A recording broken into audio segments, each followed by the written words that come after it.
Reunimos-nos para adorar a Deus. Convite à adoração. Entoavam um novo cântico, dizendo: digno és de tomar o livro e de abrir os selos, porque fosse morto e com o teu sangue compraste para Deus os que procedem de toda a tribo, língua, povo e nação.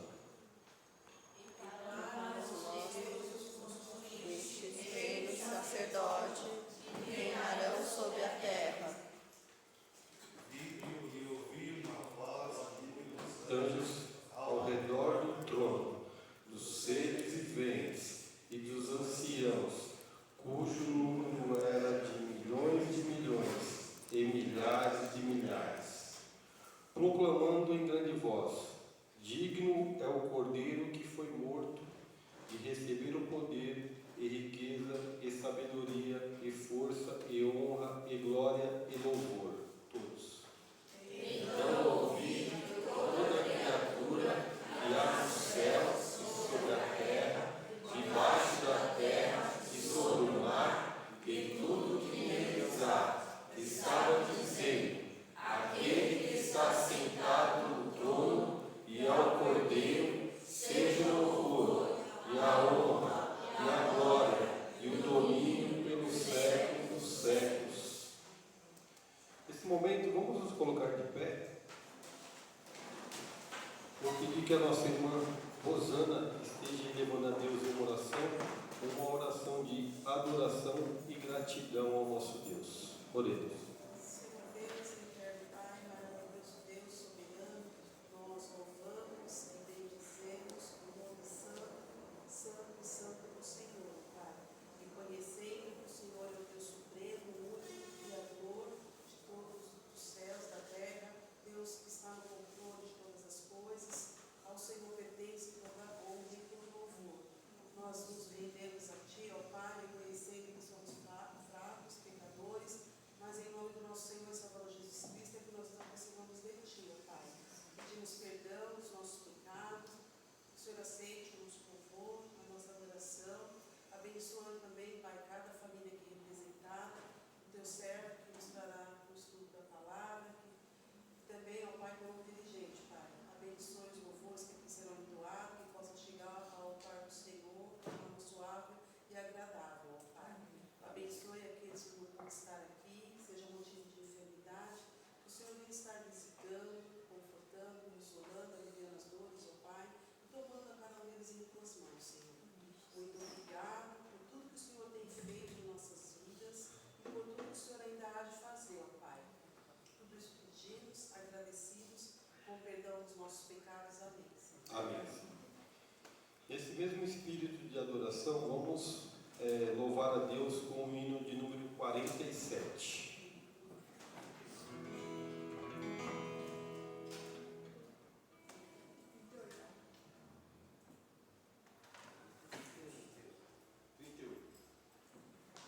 Oh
pode ficar.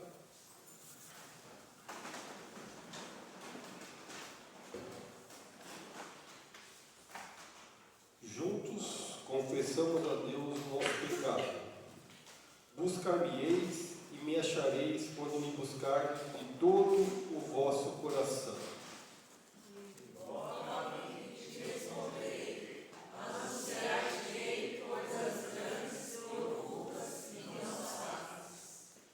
Deus abençoe com a palavra do Senhor.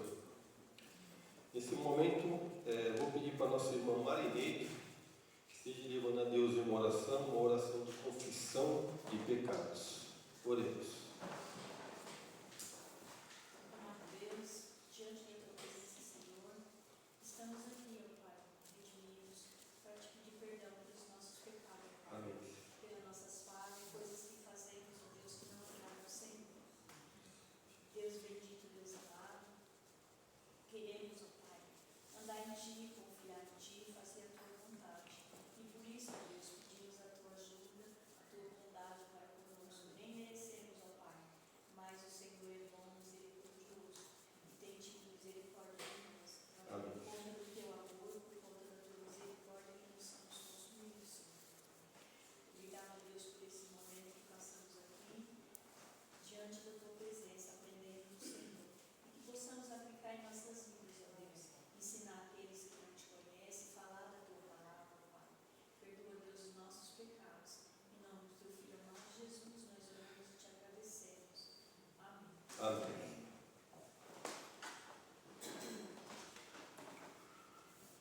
Juntos ouvimos a palavra de Deus, todos. Aleluia. Louvai o nome do Senhor. Louvai, servos do Senhor. Vós que assistis na casa do Senhor, nos atos da casa do nosso Deus. Que Deus abençoe a palavra do Senhor. Eu peço que as irmãs responsáveis pelos louvores, junto com a igreja, se coloquem à frente e assim entoaremos cânticos de adoração a Deus.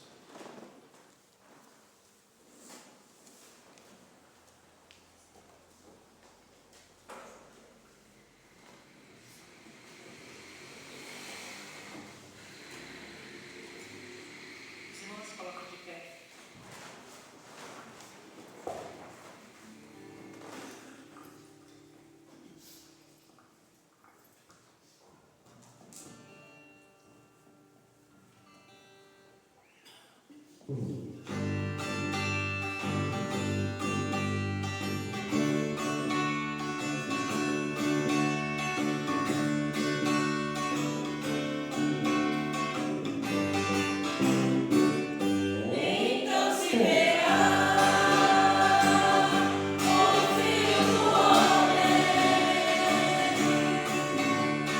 Vindo sobre as nuvens, com poder e glória.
nós retornamos à casa do Senhor para adorá-lo e para aprender mais uma porção da Santa Palavra. Deus é muito bom e tem sido misericordioso para com todos nós. E de tal forma, então, a nossa expressão de gratidão é subir até a casa do nosso Deus. E de maneira coletiva, como estamos aqui, reunidos com a sua família em Cristo Jesus, podemos louvá-lo e agradecê-lo por tantas coisas e benefícios que Ele tem derramado sobre nós. E nesta noite, irmãos, nós vamos meditar na palavra do nosso Deus, no livro do profeta Naum, capítulo 1. Quando a gente iniciou a série sobre os profetas menores, a primeira reflexão que nós fizemos foi em Naum, capítulo 1, versículo 7, dando a abertura a esta série.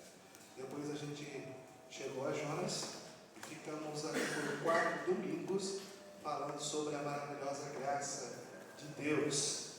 E agora, retornando ao profeta Naum, nós falaremos sobre o amor de Deus para com todos nós.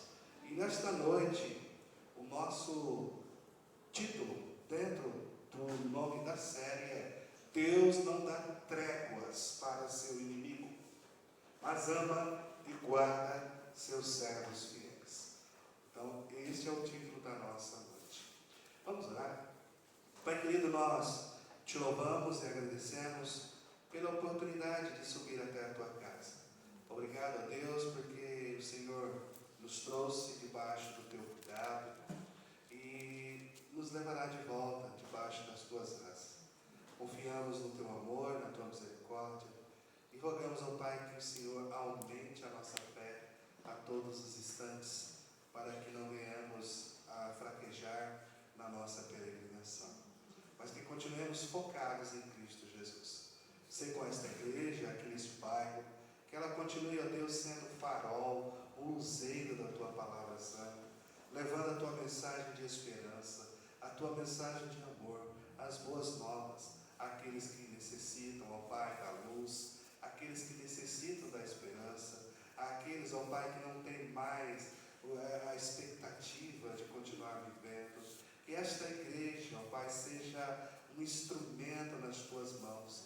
Que cada irmão que aqui congrega, ó Deus, seja um vaso para levar as novas do Evangelho aos vizinhos, aos amigos, ao Pai, aos familiares. Que esta igreja promova o Evangelho de Jesus Cristo aqui neste bairro de Vila Continental, Pai, e também aonde quer que for.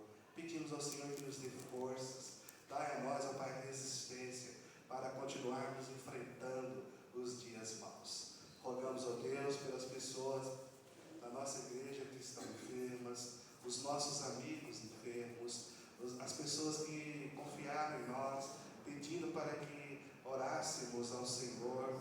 Rogamos, ó Deus, que o Senhor ouça as nossas orações, ouça as nossas preces e as responda, ó Pai, conforme o teu querer santo. Dai-nos forças, ó Deus, para continuar na nossa jornada, sempre firmes em Cristo Jesus. Esta é a nossa oração em Cristo. Amém.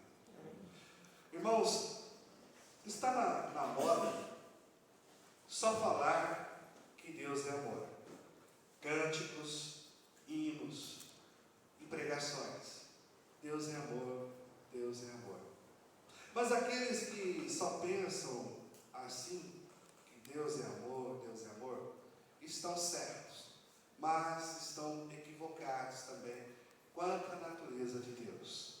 Basta uma breve consulta na Bíblia e já podemos encontrar passagens relatando sobre a ira de Deus, a destruição do Egito, a destruição de Canaã, a destruição de Sodoma e Gomorra, a destruição de Nínive, como a gente viu nesses 4 domingos, a destruição de Babilônia. E vamos para o Novo Testamento, nós temos a morte de Ananias e Safira. Então, voltando a Naum também enfatiza essa verdade, de que Deus é um Deus de refúgio do seu povo, mas ele destaca que o Senhor é o terror de seus inimigos. Que Deus julga com equidade os povos. Quando Deus quebra o orgulho dos poderosos e reduz a nada a altivez de coração. Relembrando, alguns anos antes de Naum, o profeta Jonas, como a gente bem viu, trouxe uma mensagem de destruição contra Nínive da parte de Deus. Mas como os ninivitas se arrependeram, eles foram culpados da ira divina. Mas tudo indica que o arrependimento daquele povo durou pouco tempo. Eles retornaram à sua maldade. A Assíria, retornando à sua maldade cruel, levou Israel, reino norte, para o cativeiro. Não satisfeita somente com Israel, o rei assírio, Senaqueribe, marchou então rumo ao reino do sul, aonde ficava Jerusalém, Judá. Mas lá estava o grande rei Ezequias, homem piedoso, homem de fé, e este homem resistiu ao ataque dos assírios, tomando medidas ousadas. O rei Ezequias construiu um túnel de mais de 500 metros, cavado em uma rocha maciça. E esse túnel abastecia a cidade com água, mesmo sendo cercada pelos assírios. E durante o cerco, o rei assírio, Senaqueribe, confiante na sua estratégia de que o povo de Judá estava sem água, zombava do rei e zombava também de Deus. E ele gritava fora das muralhas: ó Ezequias, quem é seu Deus? Ele jamais vai me impedir de entrar nesses portões. E continuava zombando do rei Ezequias e do Senhor Yahvé. E então o rei Ezequias tomou uma atitude, saiu do seu trono, levantou do seu trono, saiu do grande salão do rei e foi até o templo para pedir aos irmãos que orassem a Deus, para que Deus tomasse posição quanto àquela posição que eles estavam vivendo, rogando a Deus proteção. E então o povo naquele dia clamou ao Senhor, dobraram os seus joelhos, levantaram as suas mãos para os céus e buscaram a ajuda de Deus. Isso está lá no segundo livro dos Reis, capítulo 19, a partir do verso 19 até o 35. E o povo então diz ali que naquela mesma noite, que o povo clamou a Deus, saiu o anjo do Senhor e feriu os soldados assírios. E de uma leva só, 185 mil homens de guerra do Império Assírio morreram. O anjo do Senhor feriu o arraial dos assírios, o assentamento dos assírios. O Senhor defendeu Jerusalém do ataque das tropas inimigas que cercavam Judá. E, amados irmãos, o tempo passa. Como a gente sabe, o rei Ezequias fez aquela oração, Deus acrescentou 15 anos de existência e este homem morre. Este homem piedoso, valoroso, morre. E o seu filho Manassés então assume o trono, passa a reinar em Jerusalém. E Manassés então governa por 55 anos. Manassés, ao contrário do seu pai, Ezequias, foi um homem perverso, apóstolo, um assassino cruel, um idólatra e feiticeiro. Manassés introduziu terríveis abominações em Judá. E por causa de sua apostasia, por causa da sua maldade, ele foi levado para a Babilônia. Mas ali ele se arrependeu, ele se humilhou e ele orou ao Senhor. E como o nosso Deus é um Deus de graça, um Deus de misericórdia, o Senhor o perdoou e restaurou o seu trono. E ele ficou ali por mais 3 dinastias. Agora, nesta profecia, que nós vamos ver à noite, agora, neste momento, uns 100 anos depois, a pequena Judá, ao sul, temia novamente os ataques dos assírios. E agora que Naum entra em cena, trazendo uma mensagem de conforto para o seu povo ameaçado, afirmando que os ninivitas seriam completamente destruídos a despeito de toda a sua força. Em Ezequias, os assírios ainda ficaram ali, mas agora o Senhor disse: basta, não existirão mais. O retorno de Nínive, a maldade, trouxera o julgamento do Senhor sobre eles. Jonas mostrou misericórdia divina sobre o povo de Nínive. Naum mostra o juízo de Deus sobre aqueles da cidade de Nínive. Embora Nínive tenha se arrependido com o profeta Jonas, mas agora ela voltou atrás em suas práticas pecaminosas. Enquanto Jonas mostrou grande amor e misericórdia de Deus, a ponto de levar aqueles homens à mudança de vida, Naum proclamou a destruição da cidade, que um dia foi alvo da misericórdia, mas não foi recebida de todo o coração. Alguns dizem que a mensagem de Naum é a mensagem que Jonas queria pregar. Jonas queria pregar a destruição de Nínive. Jonas queria ver a destruição, mas não viu. Viu a graça, a misericórdia de Deus imperando sobre aquelas pessoas que se arrependeram. Mas agora, ao longo desses 150 anos aproximadamente, o povo voltou à sua malícia. E então Naum prega: não há mais arrependimento. A mensagem de Naum é: Deus não dá tréguas, nem moleza para quem é seu inimigo, mas Ele ama e guarda os seus fiéis. Então vamos examinar algumas lições sobre a justiça de Deus. A primeira: ninguém pode resistir ao Senhor. Ninguém pode insultar a Deus e escapar. A gente encontra isso no versículo 2 até o versículo de número 5. Naum trouxe uma mensagem sobre a justiça de Deus, enfatizando o castigo do Deus zeloso, do Deus vingador, que cairia sobre a Síria e qualquer um que ouse a insultar o seu nome. Os assírios provocaram a Deus, e essa atitude atraiu a vingança do Senhor sobre eles. Naum frisou alguns detalhes da ira do Senhor. No versículo 2, em primeiro lugar, Naum disse: ninguém pode insultar a Deus e escapar. Ele fala assim: o Senhor é um Deus zeloso com aqueles a quem Ele ama, e é por isso que Ele se vinga dos que o maltratam.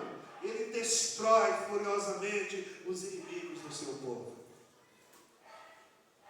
A Síria se esforçava para exterminar o último grupo do povo de Deus, Judá. Ao sul, a cidade de Jerusalém, a cidade de Davi.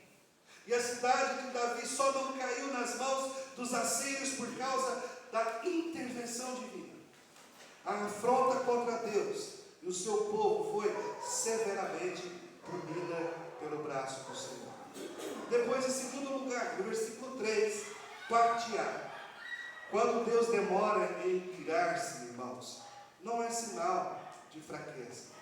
Talvez a gente olhe para a nossa situação hoje e diga: olha, a nossa situação está pior do que Sodoma e Gomorra. A nossa situação hoje, atual, está pior do que nos dias de Noé. Mas o Senhor está num aparente silêncio. O Senhor está demorando. O Senhor fez grandes prodígios e proezas no Antigo Testamento, no Novo Testamento. Mas hoje, parece que Ele não liga. E, amados irmãos, Naum está dizendo: quando o Senhor demora em irar-se, não é sinal de fraqueza. Ele diz no versículo 3, a parte A: o Senhor é tardio em irar-se. Há um tempo para Deus irar-se. E há um tempo atrás, quando Jonas pregou, quando a maldade de Nínive atingiu o céu, Deus teve misericórdia daqueles que não tinham misericórdia com os outros povos.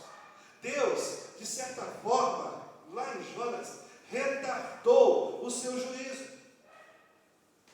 E lhe deu àquele povo o perdão. Mas o arrependimento dos ninivitas não foi o suficiente para manter a cidade de Nínive mais violenta no caminho da piedade. Não foi. As gerações futuras, os filhos, os netos, são 150 anos até neste momento, se esqueceram de Deus. E como um cão que volta ao próprio vômito, os ninivitas voltaram a servir a seus deuses e a serem o terror da Ásia Ocidental. paciência de Deus seja infinita, ela não é eterna. A ira de Deus é justa, porque o homem jamais peca de maneira inadvertidamente. E aí entra o terceiro ponto, versículo 3, parte B agora. O caráter de Deus exige que o culpado seja condenado. Naum disse: mas grande em poder e jamais inocenta o culpado. Deus é grande em sua misericórdia e também em seu julgamento. Vejamos que Deus não faz vistas grossas ao pecado. Deus, como diz, não coloca panos sobre o pecado. Quando o cálice da sua ira transborda, o culpado será apanhado e será julgado. Deus nunca terá por inocente a nação ou a pessoa culpada. Deus traz o seu castigo. Naum disse: Deus jamais inocenta o culpado. Ele é justo. E ele não faz vistas grossas. E aí, em quarto lugar, versículo 3, parte C, diz aí: não tem como escapar do julgamento do Senhor. O Senhor tem o seu caminho, olha como ele descreve: o Senhor tem o seu caminho na tormenta, na tempestade, as nuvens são o pó dos seus pés. Isso nos lembra de Jonas, quando ele estava fugindo. Deus trouxe aquela tormenta, aquela tempestade e o grande peixe como castigo pela rebeldia de Jonas, mas também uma demonstração do seu amor por Jonas, porque ele o manteve ileso. Amados irmãos, é impossível escapar daquele que faz da tormenta e da tempestade o caminho para realizar o seu juízo. Ninguém pode escapar daquele que transforma as nuvens em pó debaixo dos seus pés. O Senhor é soberano sobre as nações da terra e tem o controle da história em suas mãos. Não dá para escapar do Senhor. Jonas tentou, mas não teve como. Não tem como você fugir da presença de Deus. O salmista diz: olha, Senhor, se eu cavar um poço, o mais profundo que seja, lá está o Senhor. Olha, Senhor, se eu pegar a alva e voar o mais alto possível, lá o Senhor estará também. Não tem como fugir da tua presença. Todos os lugares o Senhor está, o Senhor preenche. E o Senhor é justo. E o Senhor também é misericordioso. Graças a Deus, isso nos conforta. Porque às vezes, amados irmãos, nós também agimos de maneira rebelde, fugimos da presença de Deus, e às vezes, querendo ou não, ou inconsciente, nós estamos afrontando o próprio Deus, porque nós conhecemos a verdade, sabemos daquilo que Deus exige de nós, como seu povo, mas vivemos de maneira apática aos mandamentos de Deus, nos distanciando da palavra de Deus, das leituras devocionais da palavra de Deus, distanciando das atividades da igreja, da casa do Senhor, distanciando desse culto maravilhoso, onde nós estamos reunidos na presença de Deus, estamos agindo de maneira negligente diante de Deus, e Deus trará a sua justiça. A palavra de Deus é clara sobre isso. O Senhor é soberano e Ele não deixa o inocente desprotegido, mas também o culpado. Ele não deixa o inocente. E aí, em quinto lugar, no versículo 4 a 5, amados irmãos, até a natureza estremece diante do juízo divino. Naum diz assim: olha, Ele repreende o mar, Ele faz secar e míngua todos os rios, desfaleça o Baçã e o Carmelo, e a flor do Líbano se murcha, os montes tremem perante ele, e os outeiros se derretem, ou as montanhas se derretem, e a terra se levanta diante dele, sim, o mundo e todos os que neles habitam. Olha o poder que o nosso Deus tem. Deus manifesta seu poder na na fúria da tempestade, na seca, nos terremotos, em toda a natureza, diz Naum. O Senhor domina as nações e controla a natureza. Ao seu comando, o mar se abre. Lembram da passagem pelo Mar Vermelho? Moisés, eita, toque o teu cajado nesse mar. E Moisés fez isso, o mar abriu e o povo hebreu passou em estrada seca. Os rios se encolhem no Rio Jordão, que dividia, que separava o povo de Israel de Canaã. Deus a mesma coisa, Josué, faça isso, pega essas pedras, essas 12 pedras, representando as 12 tribos, e este rio vai abrir, ele vai encolher. E Josué fez isso, e o rio se encolheu, e eles passaram a pés enxutos para Canaã. Ao seu comando, os montes se derretem. Lembram do Monte Sinai? Quando o Senhor trovejou a sua ira sobre o povo de Israel, que mal acabara de sair do Egito, já estava ali adorando a outros deuses, adorando a um bezerro de ouro. O Senhor faz os montes se derreterem, a flor murcha ao sopro do seu juiz. Como diz aqui Naum, Deus é poderoso. É tão poderoso, irmãos, que se Ele quiser, Ele tem poder para reverter a criação. Ele pode fazer isso, se Ele quiser. Ele pode secar o mar, por exemplo. Pode secar os rios. Pode destruir as montanhas. Reverter a criação. Esse é o nosso Deus. Para as nossas crianças que assistiram aos filmes, de super-heróis e acharam aquele Thanos, um Deus, com um estalar de dedos, revertendo partes da criação. Deus é mais poderoso. Deus pode reverter a criação total, se Ele quiser. Este é o poder do nosso Deus. Esse é o poder do Deus que você adora, que você está aqui esta noite para adorar, para louvar, cultuar. Esse é o poder do seu Deus, do nosso Deus. E amados irmãos, o segundo ponto, que Deus não dá tréguas para o seu inimigo, está no versículo 6 a 8. E a primeira lição que nós temos aqui, no versículo 6, ninguém pode resistir à ira de Deus. Naum disse assim: quem pode resistir a um Deus enfurecido? Quem fica firme quando ele está zangado? A sua fúria é como fogo, as montanhas desmoronam diante dele. Ninguém pode resistir à ira de Deus. Nem os fortes muros ou as fortes muralhas de Nínive poderiam segurar o Senhor. Nenhum poder político é capaz de refrear a ira divina, pois até as rochas são derretidas diante da fúria do Senhor. Esta é a primeira lição. A segunda lição, no versículo 7, o amor de Deus é incomparável. Diz Naum: o Senhor é bom. Apesar de toda essa ira, o Senhor é bom, e Ele é justo em irar-se. Quando chega a aflição, Ele, olha o que Naum vai dizer, Ele é o lugar em que nós podemos nos esconder.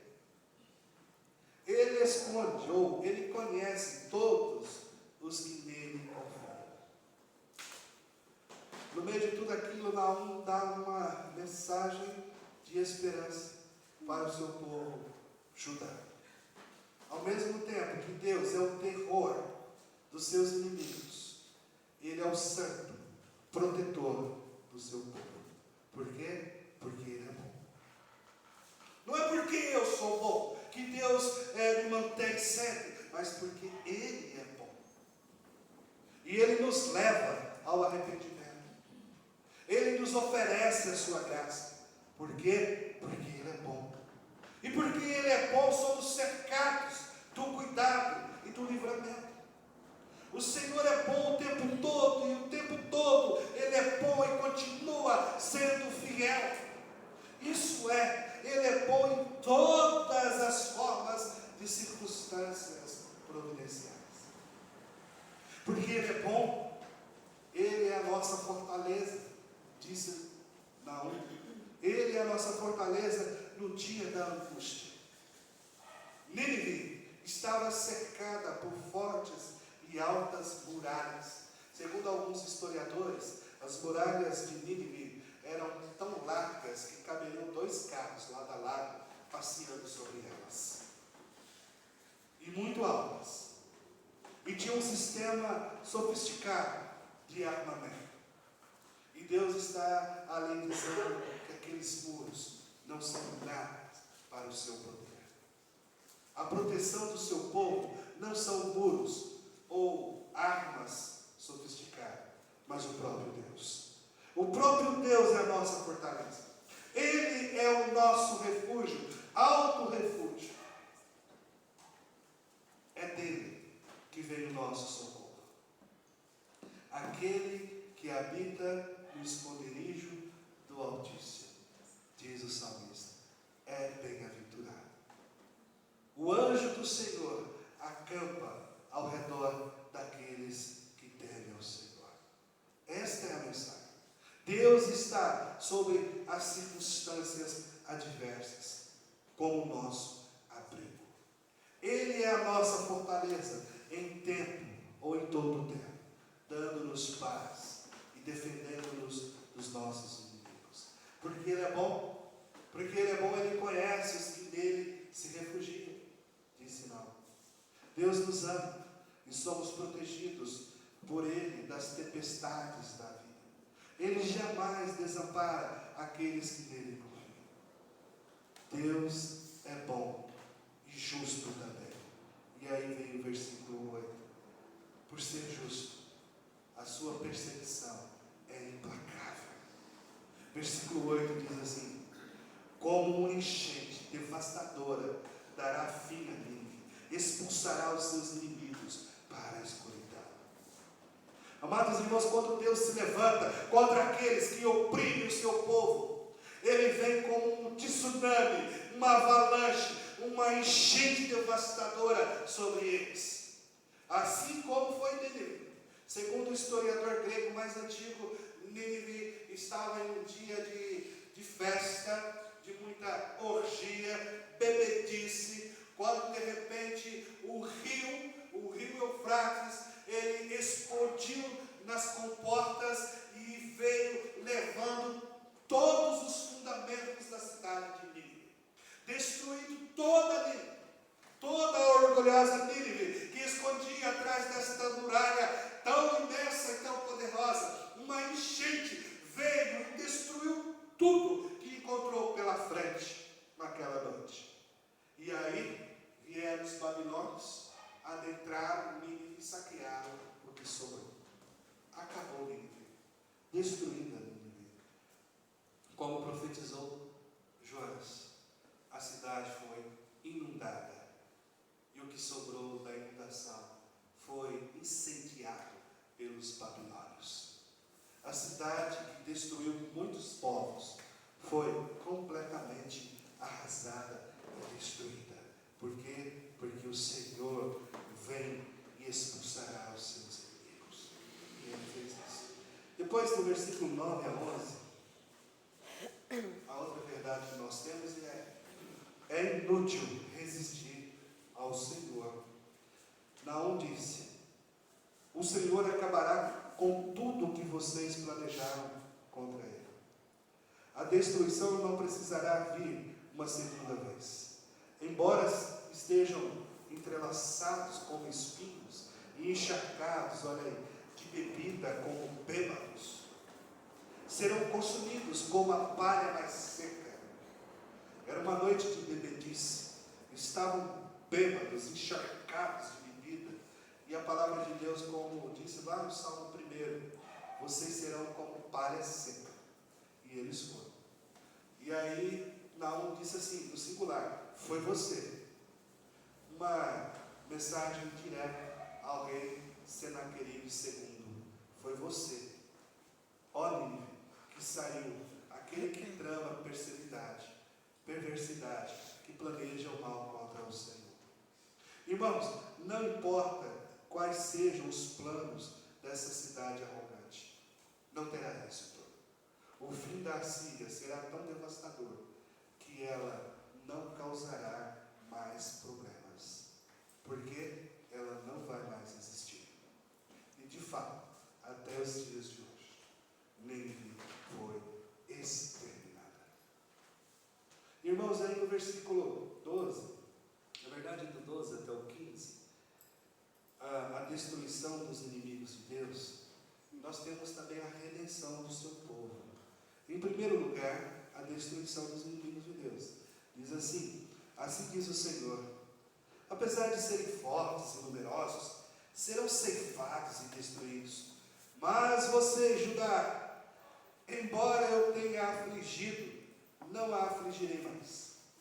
Agora vou quebrar o jugo do seu pescoço e arrancar as suas algemas. O Senhor decreta o seguinte a seu respeito: ó rei de Nínive, Senaqueribe, você não terá descendentes que perpetuem o seu nome. Destruirei as imagens esculpidas, os ídolos de metal do templo dos seus deuses. Destruirei tudo. Preparei um túmulo. Olha o que Deus disse aí. Preparei o seu túmulo, porque você é desprezível. E Naum foi corajoso. Ele foi e profetizou. Pregou para o rei de Nínive. E a soberba da Assíria caiu para nunca mais se levantar. Sua ruína foi total. Eles foram apagados da história. A sua posteridade foi interrompida para sempre. A Assíria foi enterrada, como Deus disse, com aquele tsunami, para nunca mais voltar. Como algo desprezado e sem valor. E sabe quem foi o coveiro de Nínive? O próprio Deus. Deus foi o seu coveiro.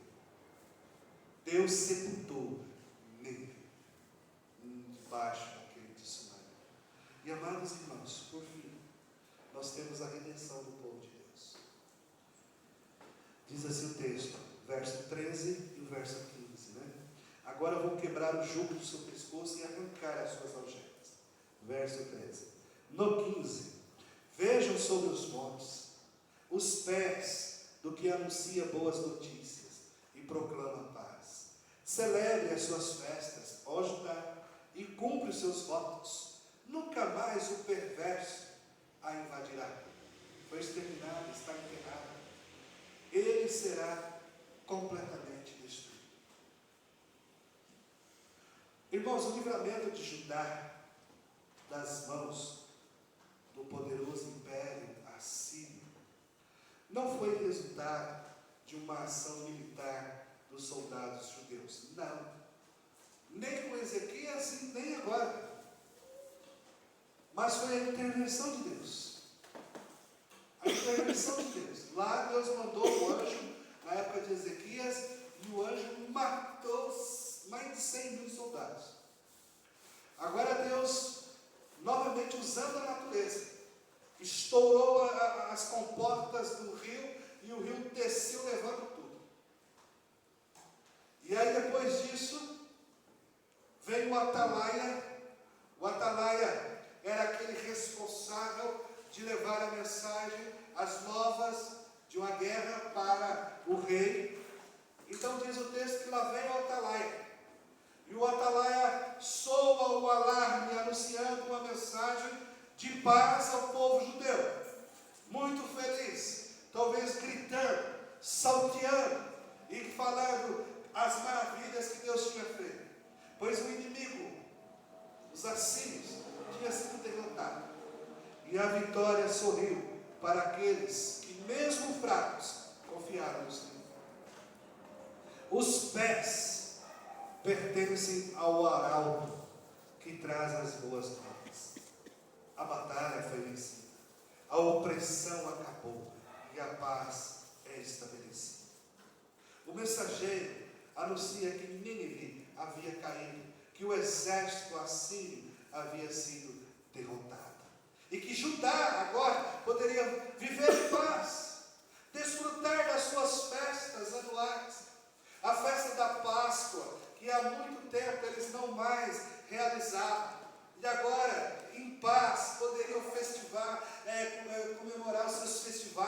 religiosos, como era de costume. Essa boa notícia para Judá significava que a Síria estava completamente destruída e que jamais voltaria a invadir a sua terra. Irmãos, qual a ligação disso tudo conosco nos dias de hoje? Irmãos, para nós que cremos em Cristo Jesus, o nosso Senhor, o nosso Redentor, que cremos em Jesus, significa que Ele derrotou completamente o pecado, Satanás, a morte, e que agora estamos livres para desfrutar as bênçãos da salvação. A fé de Naum deve nos inspirar neste século inseguro em que vivemos, quando as forças da agressão ameaçam todos os países. A fé de Naum deve nos inspirar nesses dias em que vivemos, para que sejamos um povo com um espírito de consagração e de vitória. A fé de Naum deve inspirar você, inspirar a mim, a todos nós, para continuarmos na nossa peregrinação aqui neste mundo. Porque o Senhor é um Deus zeloso, é um Deus vingador, e que Ele vai cobrar. O juízo é iminente. Às vezes a gente pode olhar para os acontecimentos, para os telejornais, para os jornais, e achar que nada está acontecendo, que Deus parece ser distante, que Deus não se importa com tudo que está acontecendo ao nosso redor. Não se engane. A palavra de Deus, através do profeta, disse aqui: o Deus é tardio em irar-se, mas quando Ele ira, meu amigo, até a natureza estremece diante do seu poder. Cabe a nós continuar orando. Cabe a nós prostrarmos de joelhos na igreja, com a nossa família, continuar orando, buscando a Deus a sua proteção. Seremos perseguidos, se já não somos. Nossos irmãos da Ásia já são perseguidos. Perseguidos pelas dinastias, perseguidos pelos estados. E amados irmãos, talvez nós desfrutemos aí de um certo conforto religioso, mas não se engane, chegará um tempo que também seremos perseguidos, se já não estamos. Precisamos estar preparados, porque a ira do Senhor vai se acender a qualquer momento. Ele fenderá os céus e a sua ira descerá sobre todos os povos. Como Ele vai nos encontrar? Como rebelde? Como Jonas, fugindo da sua presença, tentando escapar da sua presença? Ou como Naum, buscando ser a Deus, se aproximando mais e mais de Deus? Esse dia chegará. Nós confiamos nisso. Quando o Senhor Jesus Cristo vai retornar.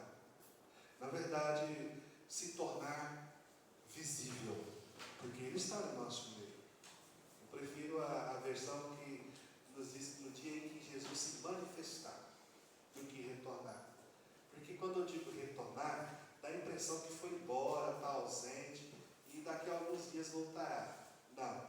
Jesus está aqui conosco. Neste momento, Ele anda entre nós. Apocalipse diz que Ele está andando aqui entre nós, com os seus olhos como chamas de fogo, sondando os nossos pensamentos. Ele conhece, Ele esquadrinha todo o nosso ser. E Ele está aqui neste momento, nesta igreja, caminhando entre nós.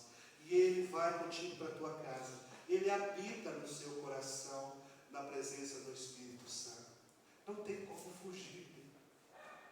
Se você está tentando fugir de Deus, pare agora, não há como. você esteja, Ele está lá, porque Ele está no seu coração. Ele habita em você. Pare, volte para Deus. Voltemos para Deus em oração. Já dizia um pregador, vivemos uma época fraca de oração. Parece mesmo. Precisamos voltar à prática da oração. Reunirmos mais vezes como família de Cristo para orarmos. Como nas reuniões de oração. Você que não vem, está perdendo um privilégio. Você está perdendo parte da bênção de Deus. É um momento consagrado, onde nós nos reunimos, onde nós testemunhamos, onde nós compartilhamos derrotas, compartilhamos vitórias e aonde Deus faz acontecer. Você que tem perdido as programações da igreja, também está perdendo. E Ele voltará. E Ele julgará. Ah, Deus vai julgar só os ímpios. Não, julgará a todos com a mesma medida. Deus é zeloso.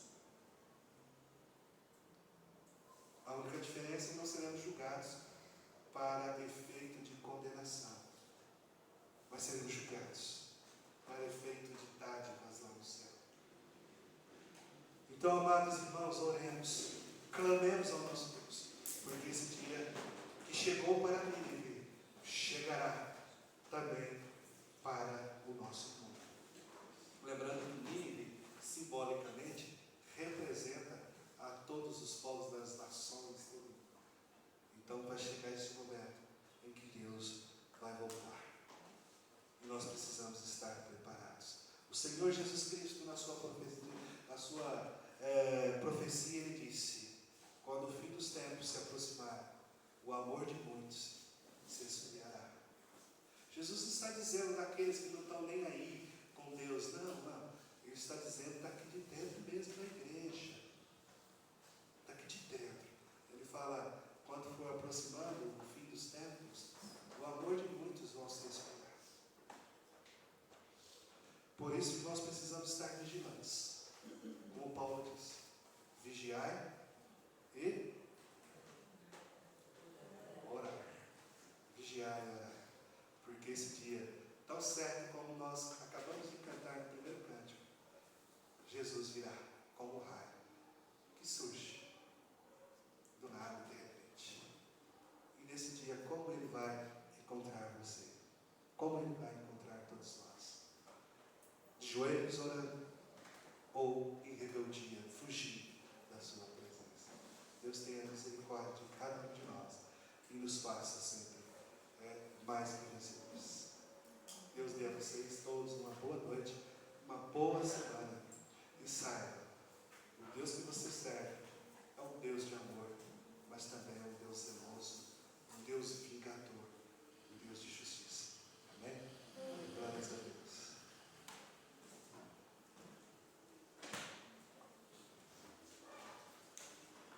Vamos nos colocar de pé e assim louvar a Deus com o hino de número 33.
incumbidos de confiar em Deus e Ele